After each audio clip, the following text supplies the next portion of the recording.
Chemistry की इस class में आपका पुनः स्वागत है। यह अल्कोहल, ईथर और फिनॉल का दूसरा भाग है। इस भाग में हम अभ्यास प्रश्न संख्या 9 से आगे की ओर करेंगे। शुरू करते हैं आज का पहला क्वेश्चन। क्यूमीन से फिनॉल बनाने की अभिक्रिया का समीकरण दीजिए। तो क्यूमीन से हमने फिनॉल बनाना है, तो सबसे पहले हम क्यूमीन का फॉर्मूला लिख लेंगे। ये क्यूमीन होता है। सबसे पहले हम इसमें ऑक्सीकरण करेंगे इसका, यानी कि इसकी अभिक्रिया हम ऑक्सीजन के साथ करेंगे। ऑक्सीजन के साथ इसकी अभिक्रिया करने पर हमें कुछ इस तरह का यौगिक प्राप्त होता है। इस यौगिक का नाम है क्यूमीन हाइड्रो परऑक्साइड। ओ लिंकेज जहाँ पर भी पाया जाता है उसे हम परऑक्साइड कहते हैं। अब इस क्यूमीन हाइड्रो परऑक्साइड का अगर हम अम्लीय माध्यम में जल अपघटन करें, यानी कि इसे हम अम्ल की उपस्थिति में गर्म करेंगे, तो यहाँ से ये वाला मॉलिक्यूल बाहर निकल जाएगा, CH3CO, यानी कि एसीटोन। और ये जो बचा हुआ OH है वो बेंजीन से आके जुड़ जाएगा और हमें ये फिनॉल प्राप्त होगा। तो इस तरह से हमें क्यूमीन से फिनॉल प्राप्त कर लिया। अब अगला क्वेश्चन है, क्लोरोबेंजीन से फिनॉल बनाने की रासायनिक अभिक्रिया लिखिए। देखिए ये क्लोरोबेंजीन है हमारे पास, इससे हमने ये फिनॉल बनाया। तो इसे किस तरह से बनाएंगे? सबसे पहले हम इसे NaOH के साथ उच्च ताप पर और उच्च दाब पर गर्म करेंगे और हमें सोडियम फिनॉक्साइड प्राप्त होगा। इस सोडियम फिनॉक्साइड का जब हम अम्लीय माध्यम में जल अपघटन करेंगे तो ये Cl जो है Na के साथ और जो H है ये O के साथ जुड़ जाएगा और हमें ये फिनॉल प्राप्त होगा। इस अभिक्रिया में इस OH ने, जो NaOH का जो OH है, इसने इस Cl को यहाँ से विस्थापित कर दिया और यहाँ पर हमें बहुत उच्च ताप और उच्च दाब की जरूरत है। ये क्यों हुई, ये इम्पोर्टेंट है। देखिए जो क्लोरोबेंजीन है, क्लोरीन में हमारे पास अयुग्मित इलेक्ट्रॉन उपस्थित होते हैं।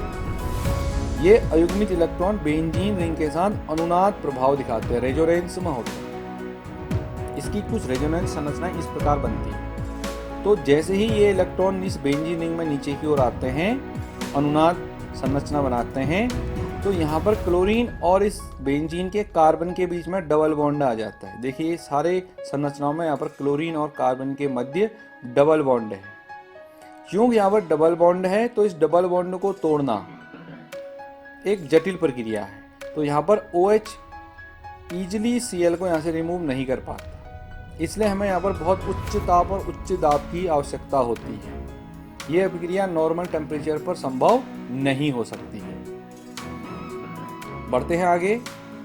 एथीन के जल योजन से एथेनॉल प्राप्त करने की क्रियाविधि लिखिए। देखिए ये एक अभिक्रिया है, यहाँ पर एक एल्कीन है, इसका हमने अम्लीय माध्यम में जल योजन किया है, यानी कि वाटर के साथ इसकी रिएक्शन की है, तो हमें इस तरह से अल्कोहल मिलता है। हमें पता है कि एल्कीन में एक और H जुड़ेगा और एक और OH जुड़ेगा और इस तरह से अल्कोहल मिलता है। हमने इसकी क्रियाविधि लिखनी है कि ये किस तरह से एल्कीन से अल्कोहल प्राप्त हो। तो इसकी क्रियाविधि जो है 4 चरणों में संपन्न होती है। तो क्या क्या चरण है वो देखते हैं। पहला चरण जो है, इसमें H2SO4 जो हमने यहाँ पर अम्ल लिया हुआ है, ये आयनित होता है और हमें हाइड्रोजन आयन देता है। ये हाइड्रोजन आयन देते हैं। दूसरे स्टेप में ये हाइड्रोजन आयन जो है, ये जो एल्कीन है, इस एल्कीन पर अटैक करते हैं। ये एल्कीन का जो पाई बॉन्ड है ये टूटता है और ठीक उसी समय ये हाइड्रोजन इस कार्बन पर अटैक करके इसके साथ जुड़ जाता है। तो ये जो CH2 है ये CH3 में कन्वर्ट हो जाता है और यहाँ पर एक पॉजिटिव चार्ज आ जाता है कार्बन की ओर। तो ये जो इंटरमीडिएट बनता है इसे बोलते हैं कार्बोकैटायन या कार्ब धनायन। अब अगले स्टेप में, स्टेप 3 में, ये जो कार्ब धनायन है ये हमें सल्फ्यूरिक अम्ल से प्राप्त जो ये ऋणायन है, इस ऋणायन के साथ जुड़ जाता है और हमें इस तरह से यहाँ पर एक सल्फोनिक एसिड प्राप्त होता है। फिर चौथे और लास्ट स्टेप में ये जो सल्फोनिक एसिड है इसका जल अपघटन हो जाता है। इसका जल अपघटन कैसे होता है ये देखिए। यहाँ पर ये वाला पार्ट है सल्फोनिक एसिड वाला, ये उच्च ऋण विद्युतीय होने के कारण इसमें आंशिक ऋणावेश होता है। और इस कार्बन में आंशिक धनावेश है, क्योंकि इस ग्रुप ने इस कार्बन के इलेक्ट्रॉन अपनी ओर आकर्षित कर लिए। क्योंकि इसने इलेक्ट्रॉन आकर्षित किए हैं इसलिए ये आंशिक ऋण है, और यहाँ पर जो कार्बन है यहाँ पर ये आंशिक धनावेशित है। तो वाटर मॉलिक्यूल में जो H+ और OH- है, जो प्लस वाला पार्ट है वो माइनस में, और जो माइनस वाला पार्ट है OH- वो प्लस में जुड़ता है। तो यहाँ पर ये OH- इस प्लस के साथ जुड़ेगा और हमारा एल्कोहल बन के तैयार है CH3CH2OH, और ये मॉलिक्यूल में H जुड़ेगा और ये बन जाएगा H2SO4। इस तरह से H2SO4 जो हमने शुरू में लिया था वो वापस हमें प्राप्त हो चुका है। ये इस अभिक्रिया की क्रियाविधि थी। अब बढ़ते हैं अपने अगले क्वेश्चन की ओर। Question number 12। आपको बेंजीन, सांद्र सल्फ्यूरिक अम्ल और NaOH दिए हैं। इन अभिकर्मकों का उपयोग द्वारा फिनॉल के विरेचन की समीकरण लिखिए। हमने फिनॉल बनाना है और हमें ये अभिकर्मक दिए हुए हैं। तो सबसे पहले हम बेंजीन ड्रॉ कर लेंगे। तो बेंजीन की रिएक्शन सबसे पहले हम सल्फ्यूरिक एसिड से करेंगे और हमें प्राप्त होगा बेंजीन सल्फोनिक अम्ल। इस अभिक्रिया का नाम होता है सल्फोनीकरण। अब दूसरे स्टेप में हम क्या करेंगे, जो हमें NaOH दिया है, इस NaOH के द्वारा हम इसका जल अपघटन कर देंगे। तो यहाँ से जो NaOH का OH है वो इस SO3H की जगह पर आएगा और हमें फिनॉल प्राप्त होगा। तो एक सिंपल सी रिएक्शन थी 2 स्टेप की, इसे आप इजीली कर सकते हैं। अगला क्वेश्चन है, आप निम्नलिखित को कैसे संश्लेषित करेंगे दर्शाइए। हमें बताना है एक उपयुक्त एल्कीन से 1-फेनिल एथेनॉल। हमने बताना है कि हमें 1-फेनिल एथेनॉल बनाना है और एल्कीन कौन सी होगी वो बताना है। तो देखिए सबसे पहले हम ड्रॉ कर लेते हैं 1-फेनिल एथेनॉल। 1-फेनिल एथेनॉल ये रहा। अब हमने बताना है कि ये 1-फेनिल एथेनॉल हमने किस एल्कीन से बनाया होगा। हमें पता है अगर हम एल्कोहल का निर्जलन करें, निर्जलन मीन्स उसमें से वाटर मॉलिक्यूल निकाल दें, तो वो ईजिली एल्कीन में कन्वर्ट हो जाता है। जिस एल्कीन से वो बना होता है वह उसी एल्कीन में बदल जाता है। तो हम यहाँ पर जो भी हमें एल्कोहल दिया हुआ है हम इसका निर्जलन करें, यानी कि इसमें से वाटर मॉलिक्यूल बाहर निकालेंगे। कैसे निकालेंगे वाटर मॉलिक्यूल बाहर? इसके लिए हम सांद्र सल्फ्यूरिक अम्ल का उपयोग करेंगे और उसे हीट कर देंगे। सांद्र सल्फ्यूरिक अम्ल एक बहुत अच्छा निर्जली कारक होता है, यानी कि वाटर मॉलिक्यूल निकाल देता है। तो जैसे ही हम इसमें से वाटर मॉलिक्यूल निकालेंगे, यहाँ से निकल जाएगा OH और यहाँ से निकल जाएगा H। तो और इस तरह से हमें एल्कीन प्राप्त होगा। तो यहाँ पर 1-फेनिल एथेनॉल हमें इस एल्कीन से प्राप्त होगा। देखिए अगर हम इसी एल्कीन का वापस जल योजन करें तो देखिए हमें पुनः यही एल्कोहल हमें प्राप्त हो जाए। बढ़ते हैं आगे की ओर। SN2 अभिक्रिया द्वारा एल्किल हैलाइड के उपयोग से साइक्लोहेक्सिल मेथेनॉल। अब हमने बनाना क्या है, यहाँ पर हमारे पास ये है एल्किल हैलाइड के उपयोग से साइक्लोहेक्सिल मेथेनॉल प्राप्त करना है। तो सबसे पहले हम जो हमें दिया हुआ है साइक्लोहेक्सिल मेथेनॉल ये बना लेते हैं। ये रहा हमारा साइक्लोहेक्सिल मेथेनॉल। अब हमें बताना है कि ये साइक्लोहेक्सिल मेथेनॉल किस हैलाइड से मिलके बना हो। तो हमें कुछ करना नहीं है, जो ये OH क्रियात्मक समूह है इस OH क्रियात्मक समूह की जगह हमने हैलोजन जोड़ देना है। तो हमारे पास इस तरह से कंपाउंड बन के आएगा, यानी कि ये अल्कोहल इस एल्किल हैलाइड से बना। कैसे बना होगा? हमने इसकी रिएक्शन NaOH से की होगी। तो NaOH ने क्या किया होगा, Na ने यहाँ से Cl को अपने साथ ले गया, NaCl बाहर आ गया और OH जो है इस CH2 के साथ जुड़ गया। इस तरह से हमें ये साइक्लोहेक्सिल मेथेनॉल प्राप्त। अगला है एक उपयुक्त एल्किल हैलाइड के उपयोग से पेंटेन 1-ऑल। तो सबसे पहले हम यहाँ पर पेंटेन 1-ऑल बना लेते हैं। तो पेंटेन 1-ऑल जो है कुछ इस तरह से बनता है। पेंटेन में 5 कार्बन की चेन और वहाँ पर 1 पे OH जोड़ देंगे। तो ये एल्कोहल कैसे बना होगा? यहाँ पर भी हम इस OH को हटाएंगे और इसकी जगह Cl लिख लेंगे। तो ये कंपाउंड रहा होगा हमारा जिससे ये अल्कोहल बना। कैसे बना होगा? अगर हम इस एल्किल हैलाइड की अभिक्रिया NaOH के साथ करें पुनः यह OH जो है यहाँ से Cl को रिमूव करेगा और हमें इस तरह से अल्कोहल प्राप्त हो जाएगा। बढ़ते हैं अगले क्वेश्चन की ओर। Question number 14। ऐसी दो अभिक्रियाएं दीजिए जिनसे फिनॉल की अम्लीय प्रवृत्ति प्रदर्शित होती है। फिनॉल की अम्लता की तुलना एथेनॉल से कीजिए। इसमें दो पार्ट है। पहले हम फिनॉल की अम्लीय प्रकृति को प्रदर्शित करें। देखिए फिनॉल जो है अम्लीय प्रवृत्ति का होता है। इसका पता लगाने के लिए हम इसकी अभिक्रिया NaOH से कराते हैं। हमें पता है कि अम्ल और क्षार आपस में अभिक्रिया करके लवण बनाते हैं।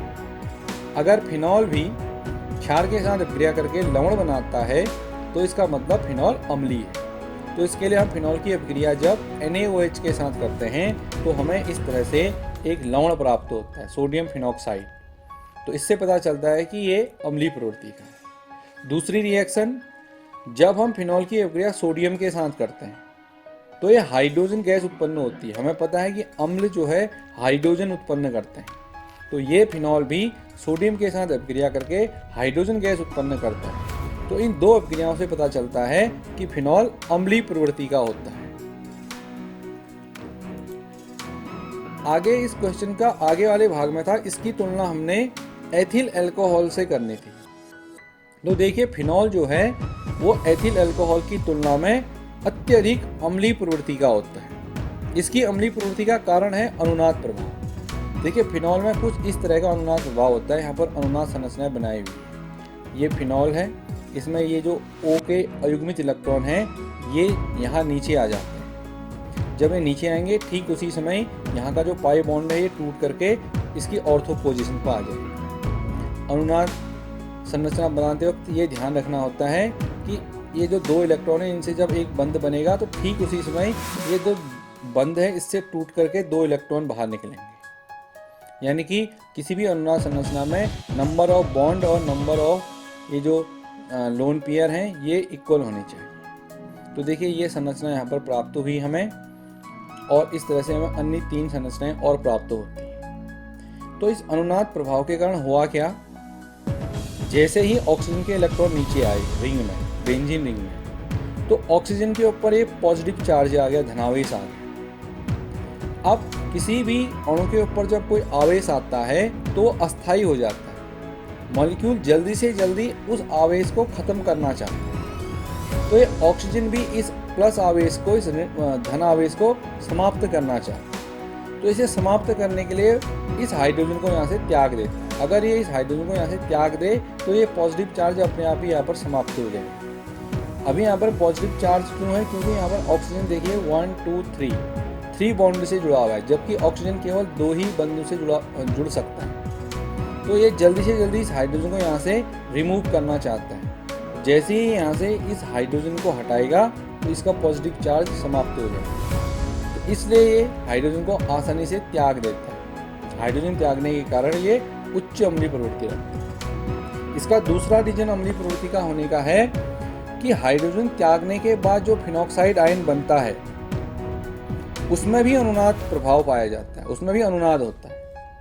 किसी भी अणु में जितनी अधिक अनुनाद संरचनाएं बनेंगी वो अणु उतना ही अधिक स्थायी माना जाता है, क्योंकि अनुनाद के कारण उसका जो आवेश है वो किसी एक मॉलिक्यूल में न रह करके वो चारों ओर डिस्ट्रीब्यूट हो जाता है। जैसा कि हम जानते हैं किसी भी स्पीशीज में, किसी भी मॉलिक्यूल में अगर आवेश है तो वो अस्थायी होता है, वो आवेश को कम करना चाहता है।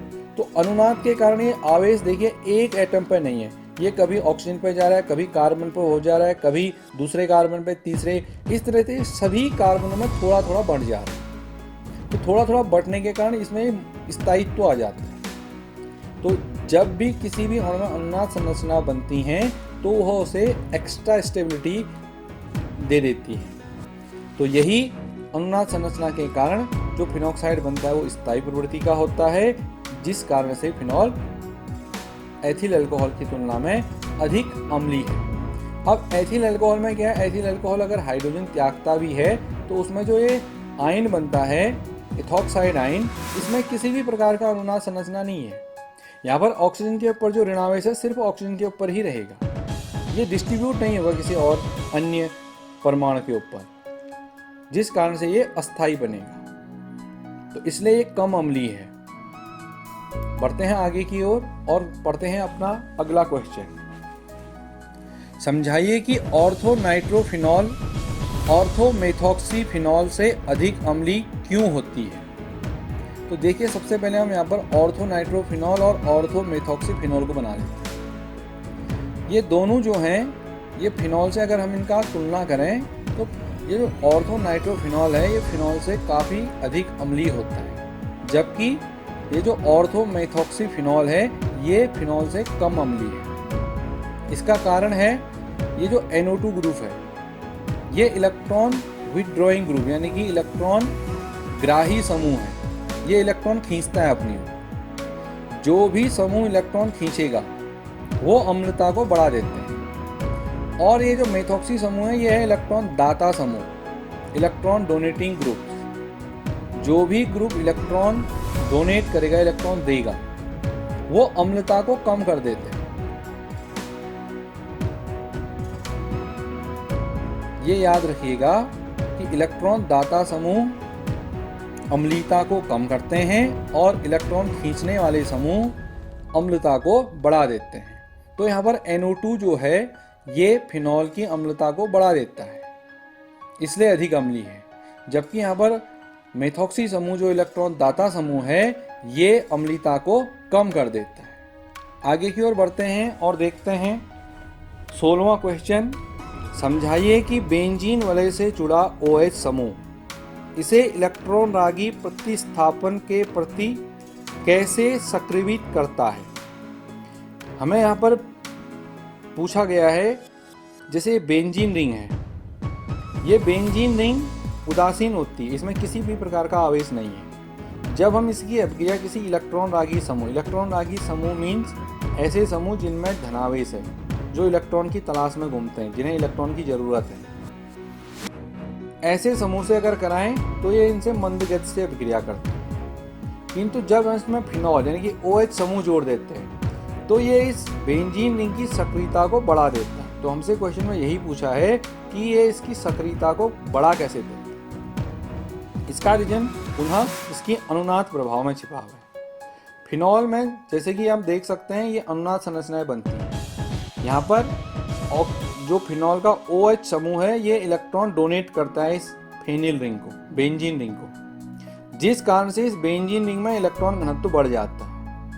फिनॉल में अनुनाद के कारण बेंजीन वलय में इलेक्ट्रॉन घनत्व बढ़ जाता है, जिस कारण से बेंजीन वलय इलेक्ट्रॉन प्रतिस्थापन के प्रति सक्रियता बढ़ जाती है। अब ये जो हमारे इलेक्ट्रॉन रागी समूह है प्लस है और बेंजीन के ऊपर ऋण आवेश आ गया, तो ये प्लस वाला इस ऋण आवेश के साथ ईजिली जो है अभिक्रिया करेगा।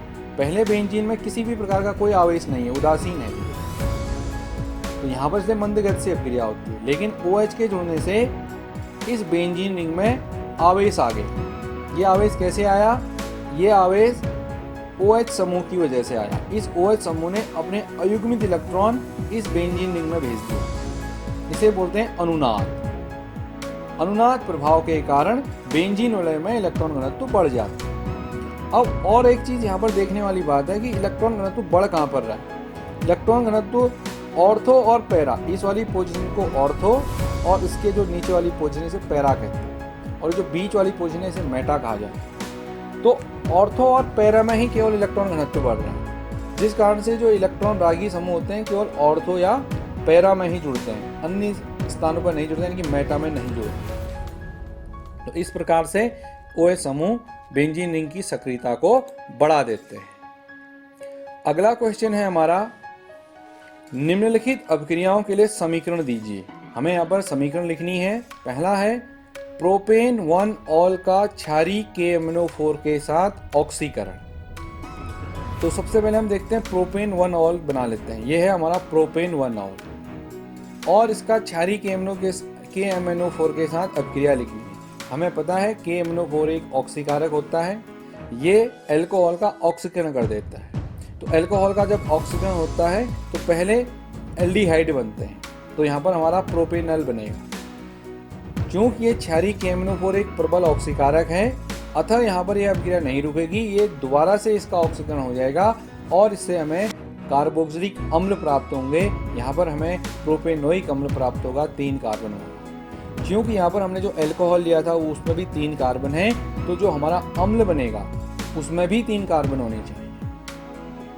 दूसरा है ब्रोमीन की अभिक्रिया फिनॉल के साथ CS2 में, ये इंपॉर्टेंट है, इसको ध्यान से देखिए। यहाँ पर हमने फिनॉल लिया, इसकी अभिक्रिया हमने Br2 के साथ करनी है CS2 की उपस्थिति में। तो Br2 के साथ ये अभिक्रिया जो है ये हैलोजनन अभिक्रिया कहलाती है। यहाँ पर Br क्या है, ऑर्थो और पैरा पोजीशन पर जुड़ जाता है। ऑर्थो और पैरा पर क्यों जुड़ता है, हमने अभी पहले क्वेश्चन में पढ़ा था, क्योंकि यहाँ पर इलेक्ट्रॉन घनत्व अधिक होता है, इसलिए जो Br है वो केवल ऑर्थो और पैरा पोजीशन पर ही जुड़ता है। यहाँ पर जो अभिक्रिया में हमने CS2 लिखा है, कार्बन डाइसल्फाइड, ये बहुत इंपॉर्टेंट रोल प्ले करते हैं। इस CS2 की उपस्थिति में जब भी हम ब्रोमीन की अभिक्रिया OH के साथ, फिनॉल के साथ कराते हैं, तो यहाँ पर Br केवल ऑर्थो या पैरा केवल एक पोजीशन पर ही जुड़ पाता है। बढ़ते हैं अगले क्वेश्चन में। यहाँ पर कहा है तनु HNO3 की फिनॉल से अभिक्रिया, तो ये रहा फिनॉल, इसकी अभिक्रिया करानी है हमने तनु HNO3 के साथ। तो इस अभिक्रिया को हम बोलते हैं नाइट्रीकरण अभिक्रिया। यहाँ पर जो HNO3 है, यहाँ से NO2 ग्रुप निकल के हमारा फिनॉल के ऑर्थो या पैरा पोजीशन पर जुड़ जाता है। फिर से वही बात, ऑर्थो और पैरा पर क्यों जुड़ा, क्योंकि यहीं पर इलेक्ट्रॉन घनत्व अधिक होता है, इसलिए ये NO2 ग्रुप यहाँ से ऑर्थो और पैरा में ही जुड़ता है। अगला क्वेश्चन है फिनॉल की जलीय NaOH की उपस्थिति में क्लोरोफॉर्म के साथ अभिक्रिया। ये रहा फिनॉल और इसकी अभिक्रिया हमने क्लोरोफॉर्म के साथ करानी है in the presence of NaOH। इस अभिक्रिया को हम रायमंड तीमैन अभिक्रिया बोलते हैं। ये एक नेम रिएक्शन है, इंपॉर्टेंट रिएक्शन है। इस रिएक्शन में होता क्या है, क्लोरोफॉर्म की के साथ जब भी फिनॉल अभिक्रिया करता है तो इसके ऑर्थो पोजीशन पर CHO ग्रुप आके जुड़ जाता है। यहाँ पर पैरा पर नहीं जुड़ता है, ये सिर्फ एक ही यौगिक बनता है हमारा, वो बनता है ऑर्थो पर CHO ग्रुप आके जुड़ जाता है। इसे कहा जाता है ऑर्थो हाइड्रोक्सी बेंजल्डिहाइड, या हम इसको सैलिसिलैल्डिहाइड भी कह सकते हैं। तो इस तरह से ये यौगिक बनता है और इस अभिक्रिया का नाम है रायमंड तीमैन अभिक्रिया। अगला क्वेश्चन है क्वेश्चन नंबर 18, निम्नलिखित को उदाहरण सहित समझाइए। पहला है कोल्बे अभिक्रिया। तो देखिए कोल्बे अभिक्रिया क्या होती है। कोल्बे अभिक्रिया में हम एक फिनॉल की अभिक्रिया NaOH के साथ कराते हैं। पहले ये 2 स्टेप की रिएक्शन है। तो NaOH के साथ कराने पर ये हमें यहाँ पर सोडियम फिनॉक्साइड आयन प्राप्त होता है। इस तरह से ये अम्ल है फिनॉल और NaOH क्षार है, अम्ल और क्षार आपस में अभिक्रिया करके लवण बनाते हैं, ये बन गया हमारा सोडियम फिनॉक्साइड। अब हम इस सोडियम फिनॉक्साइड की अभिक्रिया कार्बन डाइऑक्साइड के साथ कराते हैं और उसका जल अपघटन करा देते हैं। तो हमारी ऑर्थो पोजीशन पर COOH समूह जुड़ जाता है। इस अभिक्रिया को हम बोलते हैं कोल्बे अभिक्रिया। और जो ये यौगिक बना इसका नाम होता है सैलिसिलिक अम्ल। तो कोल्बे अभिक्रिया में फिनॉल से हम सैलिसिलिक अम्ल का निर्माण करते हैं। अगली अभिक्रिया है रायमंड तीमैन अभिक्रिया। ये अभी पहले भी आई थी।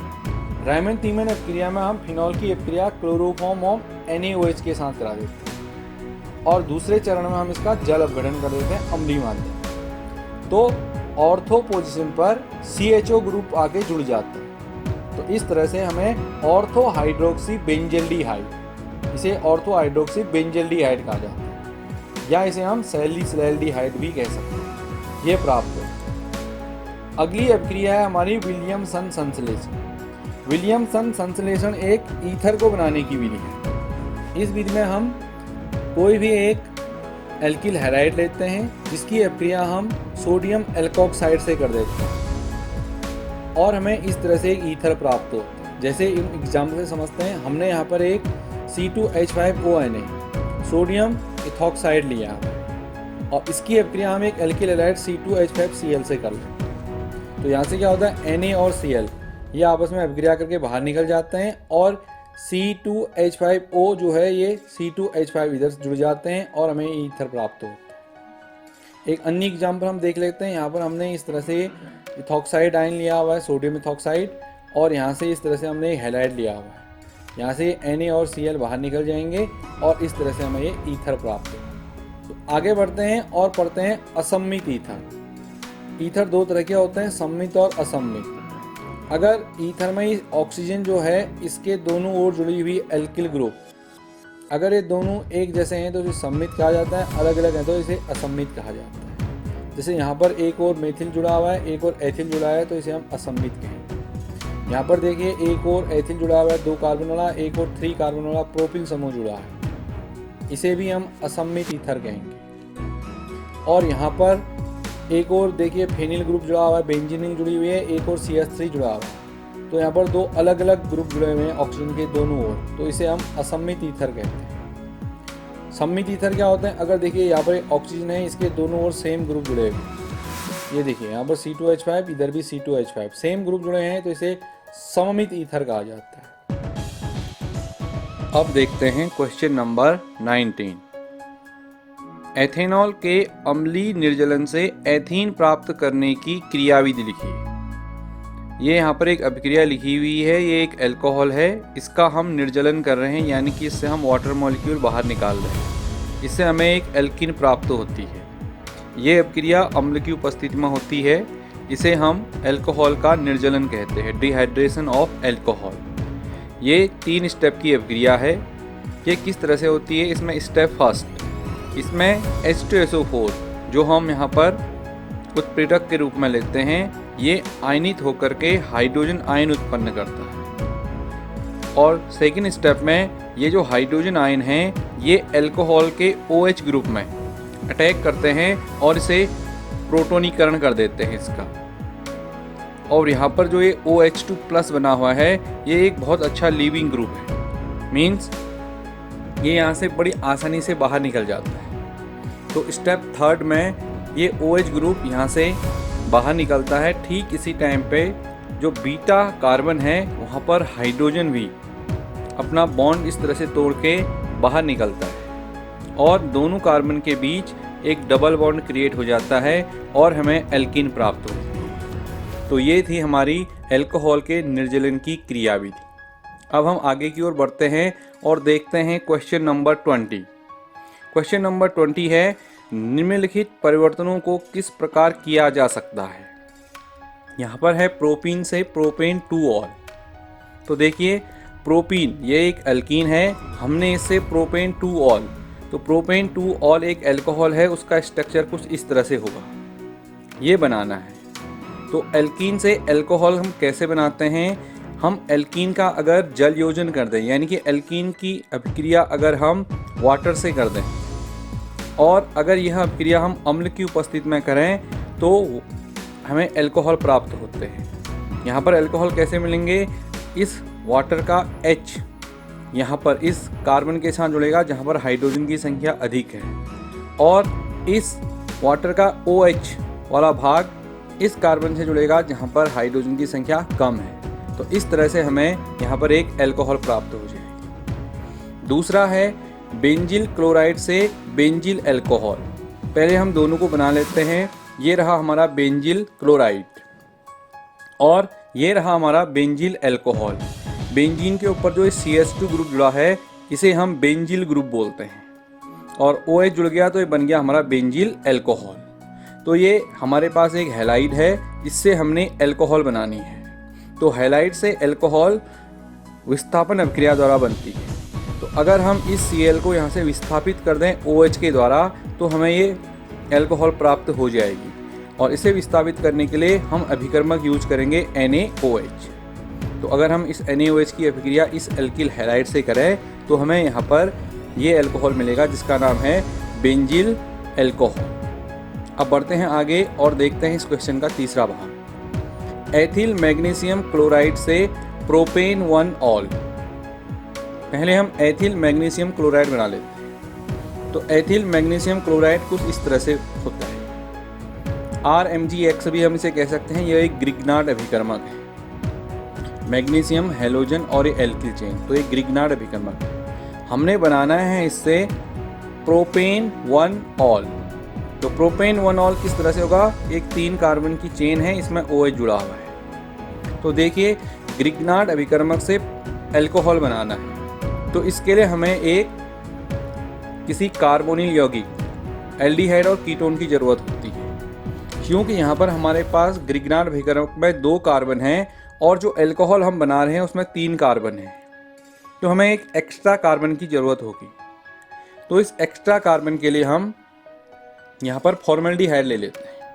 फॉर्मल्डिहाइड में 1 कार्बन होता है, तो ये एक्स्ट्रा कार्बन इस फॉर्मल्डिहाइड से आ जाएगा। तो अब हम ग्रिग्नार्ड अभिकर्मक की अभिक्रिया इस फॉर्मल्डिहाइड से कराते हैं। ये अभिक्रिया कैसे होगी? ये जो फॉर्मल्डिहाइड होता है, यहाँ पर देखिए कार्बन पार्शियली पॉजिटिव होगा और ये ऑक्सीजन जो है पार्शियली नेगेटिव होगा। क्यों?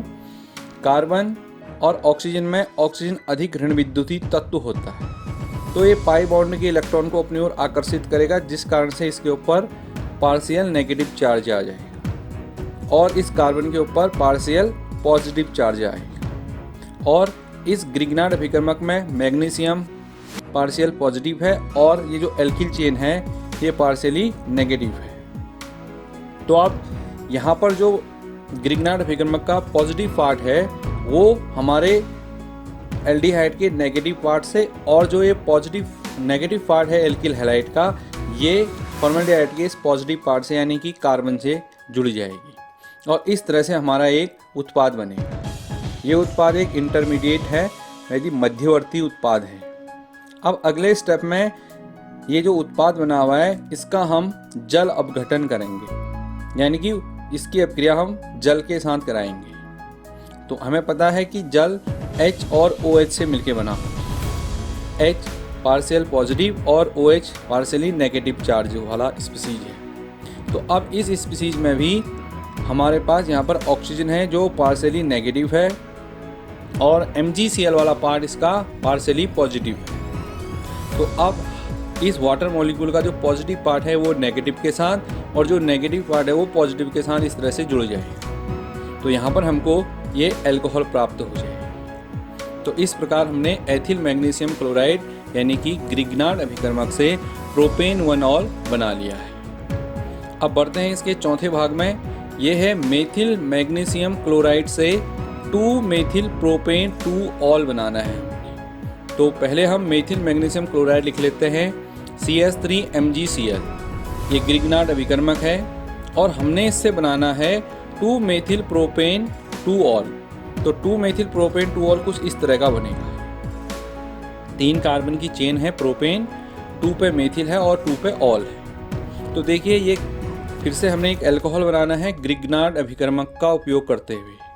तो ग्रिग्नार्ड से अल्कोहल बनाने के लिए हमें ज़रूरत होगी किसी एल्डिहाइड या कीटोन की। तो देखिए यहाँ पर 1 कार्बन है ग्रिग्नार्ड अभिकर्मक के पास और जो अल्कोहल है इस अल्कोहल में यहाँ पर हमारे पास 4 कार्बन है, यानी कि हमें एक 3 कार्बन वाले एल्डिहाइड या कीटोन की ज़रूरत होगी। तो हम यहाँ पर लेंगे एसीटोन जिसके पास 3 कार्बन होते हैं। अब ये एसीटोन है, इस एसीटोन में कार्बन पार्शियली पॉजिटिव है और oxygen partially negative charge species है।